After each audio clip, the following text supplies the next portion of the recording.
As if anybody cares. Right now, I'm watching this K-drama called As You Stood By. It's about domestic violence, specifically in a marital context, and I'm on episode 3.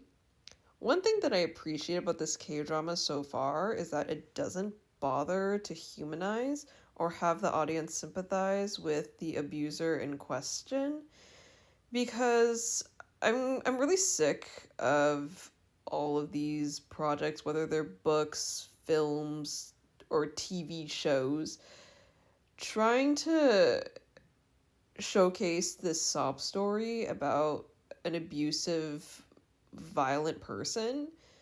Whether it was like, they had a rough childhood or they're repeating like a cycle of abuse, pain, trauma, things like that. Or I don't know, like their situationship rejected them in 6th grade and they haven't healed since.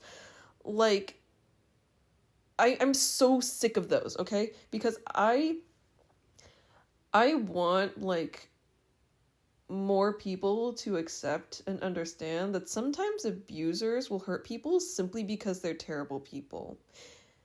And I I'm very concerned with this notion that people have to hold on to some kind of Stockholm syndrome to the point where they feel like, there's room for redemption or change or even just a modification in perspective where it's like, actually, these behaviors that people deem as like manipulative, controlling, or violent may actually be romantic and protective. He's doing these things for me because he loves me. Or, he's just very like thoughtful and cognizant because like I'm his and he's mine. Like, please. Do you remember the time when it was cool to make serial killers hot? Do you remember like the Jeffrey Dahmer and Ted Bundy girls? The fangirls? Are we being serious right now? And I know I'm being like extreme with like serial killers and whatnot, but like, most male serial killers clearly did not like women. Whether like, they just mistreated them or even worse, like they mostly targeted them for their crimes. So here I am, just like, watching this K drama.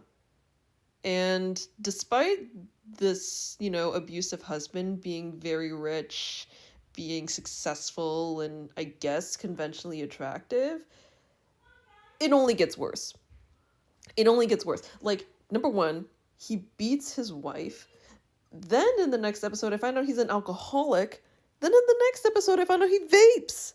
Like, it's yuck, yuck all around. And I'm just so heartbroken, so despondent that there's going to be women out there who will stay with people like that. Or even worse, will find that romantic, will find that desirable. I don't understand. And like maybe it's like the money, maybe it's like the jewels and the roses that like he'll give you after he gives you like, bloody cuts and bruises. But isn't that sad? Isn't it sad that, you're attached to someone who clearly is so volatile and destructive because you have history or they have like financial leverage over you and you have nowhere else to go? And obviously like like I'm so devastated for the victims out there who are in these situations and they have no resources, they have no village, they have no backup plan.